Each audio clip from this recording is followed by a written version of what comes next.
Hello guys, I hope आप सभी अच्छे होंगे। तो हम लोग प्रीवियस सीरीज सीडीपी को कंटिन्यू करते हैं आगे। तो हमने क्वेश्चन नंबर 21 तक कंप्लीट कर लिए हैं। अब हम क्वेश्चन नंबर 22 से स्टार्ट करते हैं।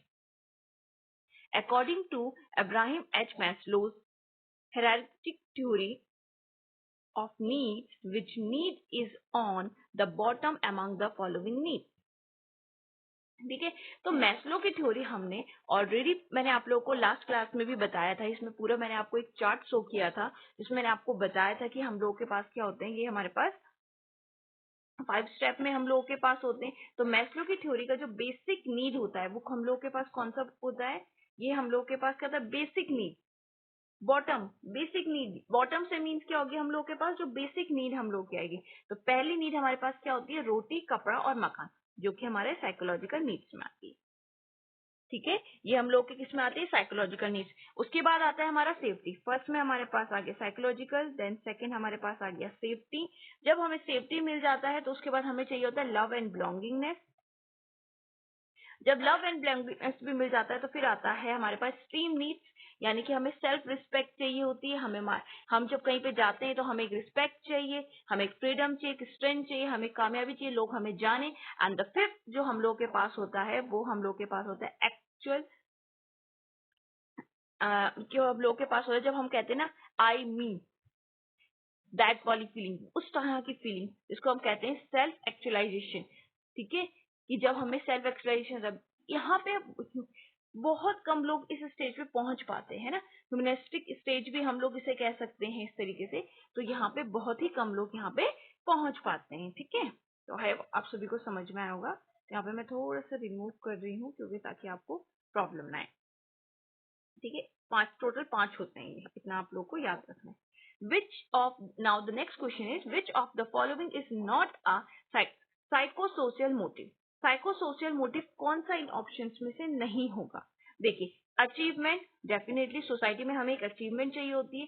एफिलिएशन, हमें सोसाइटी में चाहिए होती है, needs for affiliation. Hunger motive या नीड ऑफ पावर, पावर भी हमें सोसाइटी में चाहिए, लेकिन हमें यहाँ पे किस चीज की ज्यादा जरूरत नहीं है? यहाँ पे हंगर मोटिव, क्योंकि हंगर मोटिव हमारे पास रोटी, कपड़ा, मकान हमारे पास कहाँ आ गया?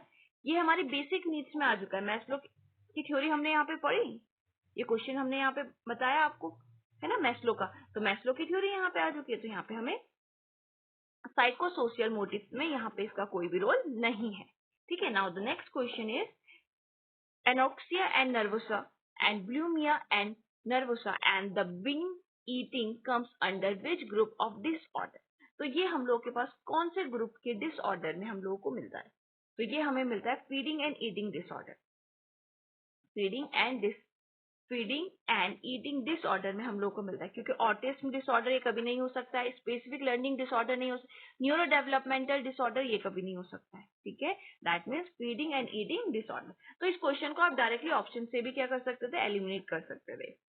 The knowledge of which of these is most essential for a teacher of primary classes? Knowledge of which of these is most essential for a teacher of primary. तो हमें क्यों इन चीजों का नॉलेज होना चाहिए?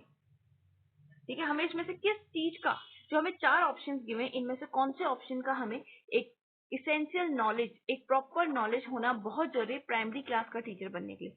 हमें किसका नॉलेज होना चाहिए? चाइल्ड साइकोलॉजी का। तो हमें किसका नॉलेज होना चाहिए? Child psychology. Now the next question, which of the following can not be included under child psychology? तो चाइल्ड साइकोलॉजी के अंडर हमारे पास कौन कौन सी चीजें नहीं आती? देखने, चाइल्ड वेलफेयर तो हमारा आता है, साइको एनालिसिस ये भी हम लोगों के पास आता है, मेंटल हेल्थ साइंस भी हम लोगों के पास आ जाएगा, बट एजुकेशनल साइकोलॉजी ये नहीं आएगी। तो दैट मीन्स हमारे पास ऑप्शन नंबर डी हमारा करेक्ट हो जाएगा। ठीक है, तो हमारे पास कौन सा ऑप्शन करेक्ट हो जाएगा? यहाँ पे ऑप्शन नंबर डी हम लोगों के पास करेक्ट हो जाएगा। ठीक है, आई होप आप सभी को समझ में आ रहा होगा। अगर आप लोग को समझ में आ रहा होगा तो please like share and subscribe करें। Now the next question is child psychology deal with the study of. Child psychology है वो किस चीज का अध्ययन करते हैं हम लोग इसमें? Child from his birth to childhood, child from his prenatal stage to adolescence, child from his birth to mature stage, child from his birth to youth stage. तो हम कहाँ से स्टडी करते हैं? हम प्री नेटल पीरियड से study करते हैं, तो ऑप्शन नंबर बी। ठीक है। एक्चुअली मेरी आज थोड़ा सा टंग स्लिप कर रही है क्योंकि मॉर्निंग से मैं काफी सारी वीडियोस बना रही हूँ, तो इस रीजन से मेरी थोड़ा सा कुछ कुछ वर्ड्स पे टंग स्लिप कर रही है, so please don't mind. Now the next question is which method is use to study the change of behaviour in a child? Which method is use to study the change of behaviour in a mind? देखो question में हमें क्या बोला गया है कि बच्चे के बिहेवियर को समझने के लिए हम लोग किस तरह की स्टडी करते हैं, किस तरह के मेथड को अपनाने वाले हैं। ठीक है, उस बच्चे का बिहेवियर को समझने के लिए, जानने के लिए हम कौन से तरह का मेथड यूज करते हैं? तो हम यूज करते हैं क्लिनिकल मेथड को। ठीक है, तो हम लोग कौन सा करते हैं? Clinical method. अगर हम इंटरव्यू लेंगे तो क्या हमें कभी बच्चे का बिहेवियर पता चलेगा? कभी नहीं चलेगा। क्वेश्चन आंसर प्रोसेस करेंगे तो भी नहीं चलेगा, कोई एक्सपेरिमेंटल मेथड से भी नहीं चलेगा, तो हम क्लिनिकल मेथड का यूज करेंगे। Now the next question, what should be done by the parents to prevent juvenile delinquency? ठीक है, तो किस तरह का हम लोगों को क्या करना चाहिए? बाल अपराध को रोकने के लिए किस माता पिता को क्या करना चाहिए? बच्चों को डांट लगानी चाहिए, सिंपैथी दिखानी चाहिए, पॉजिटिव एटीट्यूड दिखाना चाहिए, बच्चों को मारना चाहिए? तो हमें क्या करना चाहिए? जो बच्चे होते हैं उनको एक सिंपैथी शो करनी चाहिए। ठीक है, and positively with the children, और बच्चों के साथ हमें कैसे रहना चाहिए? पॉजिटिव बिहेवियर के साथ एक सकारात्मक व्यवहार हमें शो करना चाहिए। ठीक है। Now the next question, which method establishes causes effect relationship between two sets of events of variables in a controlled setting? In a controlled setting. ठीक है, तो बेसिकली क्वेश्चन में हमें क्या बोला गया है कि जब भी दो अलग अलग इवेंट्स होते हैं ना, दो अलग अलग इवेंट्स होते हैं, उनके बीच में एक संबंध, एक रिलेशन को स्थापित करने के लिए कौन से तरह का मेथड का यूज किया जाता है?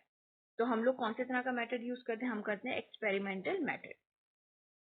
ठीक है, तो आई होप आप सभी को समझ में आया होगा। अगर कोई भी कंफ्यूजन हो आप कमेंट बॉक्स में मैसेज कर सकते हैं। Thank you and have a nice day.